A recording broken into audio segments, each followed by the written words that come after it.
आज वाराणसी से दिल्ली की यात्रा के दौरान आप सभी को एक बहुत ही रोमांचक कहानी सुनाता हूँ। वाराणसी, जिसे काशी और बनारस के नाम से भी जाना जाता है, भारत का एक प्राचीन शहर है जो गंगा नदी के किनारे स्थित है। इस पवित्र नगर का इतिहास और धार्मिक महत्व अनगिनत कहानियों से भरा हुआ है। एक बार की बात है, एक वृद्ध संत काशी के घाट पर बैठे ध्यान कर रहे थे।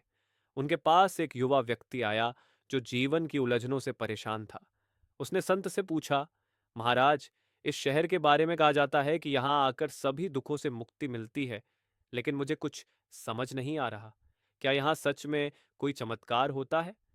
संत ने मुस्कुराते हुए कहा, यहाँ के चमत्कार नदियों, मंदिरों या मूर्तियों में नहीं, बल्कि यहाँ के वातावरण और विचारों में होते हैं। जब कोई यहाँ आता है तो वह अपनी दुनिया की सारी चिंताओं को छोड़कर आत्मचिंतन में डूब जाता है।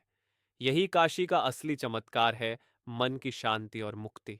युवक ने सोचा और संत की बातों को समझने लगा। कुछ दिनों बाद वह खुद को हल्का और स्वतंत्र महसूस करने लगा। गंगा के पवित्र जल में स्नान करने के बाद उसे महसूस हुआ कि वाराणसी में सिर्फ धार्मिक नहीं बल्कि मानसिक और आध्यात्मिक शांति भी मिलती है। काशी, जिसे मुक्ति का द्वार कहा जाता है, न केवल एक शहर है बल्कि जीवन के गहरे रहस्यों को समझने और आत्मा को शांति दिलाने का स्थान भी है। दिल्ली एक ऐसा शहर है जो इतिहास और आधुनिकता का अनूठा संगम है। कई साल पहले पुराने किले के पास एक छोटे से मोहल्ले में रहमत नाम का एक बूढ़ा आदमी रहता था। वह अपने जमाने का बहुत जाना माना कहानीकार था। मोहल्ले के बच्चे और बड़े सभी उसकी कहानियों के दीवाने थे।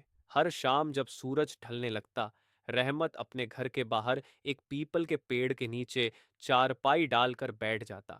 आसपास के लोग उसके चारों ओर इकट्ठा हो जाते और वह पुरानी दिल्ली की कहानियां सुनाता।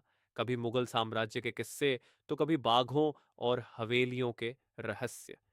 उसकी कहानियों में लाल किला, कुतुब मीनार और जामा मस्जिद जैसे ऐतिहासिक धरोहरों का जिक्र होता, जिससे लोग अपने शहर की गहराइयों में उतर जाते थे। एक दिन रहमत ने एक नई कहानी सुनाई। ये कहानी एक इसी प्राचीन में हुआ। खजाने की थी जो शाहजहां ने लाल किले में कहीं छुपा रखा था। कहानी सुनते सुनते मोहल्ले के बच्चे इस खजाने को खोजने के लिए उत्साहित हो गए। वे अगले दिन खजाने की खोज में लाल किले की दीवारों और गलियों में घूमने लगे।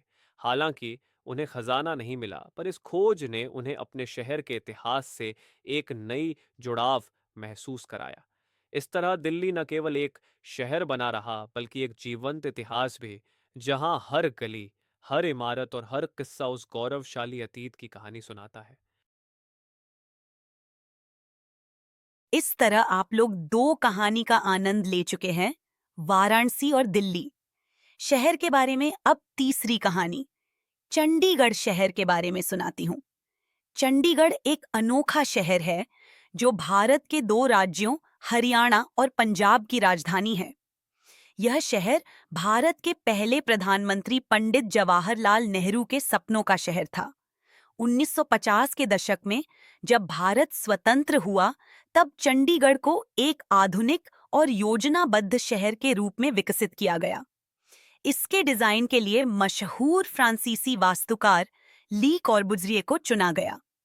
यह शहर अपने हरियाली भरे बागों, चौड़ी सड़कों और साफ सुथरी सड़कों के लिए जाना जाता है। रॉक गार्डन, जो नेक चंद द्वारा बनाया गया था, इस शहर की एक खास पहचान है। यह गार्डन कचरे से बने सुंदर मूर्तियों और संरचनाओं से सजा हुआ है। सुखना झील और रोज गार्डन भी यहाँ के प्रमुख आकर्षणों में शामिल हैं। चंडीगढ़ की खास बात यह है कि यहाँ के लोग एक अद्वितीय संतुलन का अनुभव करते हैं, आधुनिकता और प्रकृति के बीच। शहर की योजना ऐसी है कि हर एक सेक्टर में बाजार, पार्क और संस्थान समाविष्ट किए गए हैं। यहाँ की सादगी और व्यवस्थित जीवन शैली लोगों को आकर्षित करती है। चंडीगढ़ न केवल एक शहरी उदाहरण है, बल्कि यह उस भारत की भी झलक है जो प्रगति की राह पर मजबूती से चल रहा है। चंडीगढ़ शहर को भारत की स्वतंत्रता के बाद एक नए, आधुनिक और नियोजित शहर के रूप में बनाया गया था। विभाजन के बाद पंजाब की पुरानी राजधानी लाहौर पाकिस्तान में चली गई, जिससे भारत को एक नई राजधानी की आवश्यकता पड़ी। 1950 के दशक में चंडीगढ़ को भारत के पहले प्रधानमंत्री पंडित जवाहरलाल नेहरू की दृष्टि के तहत एक आदर्श शहर के रूप में विकसित किया गया। इसे आधुनिक शहरी योजना और वास्तुकला का प्रतीक माना गया। प्रसिद्ध स्विस फ्रांसीसी वास्तुकार ली कॉर्बुजिए ले कॉर्बुसिए को इस शहर की रूपरेखा और योजना तैयार करने के लिए चुना गया। इस शहर का उद्देश्य था एक नए प्रगतिशील भारत का प्रतीक बनना, जिसमें नियोजित ढांचा, खुली जगहें, हरियाली और आधुनिक सुविधाओं के साथ एक संतुलित जीवन शैली को बढ़ावा देना था। चंडीगढ़ को न केवल पंजाब की राजधानी के रूप में बल्कि हरियाणा की राजधानी के रूप में भी सेवा देने के लिए चुना गया। यह केंद्र शासित प्रदेश के रूप में सीधे भारत सरकार के अधीन है।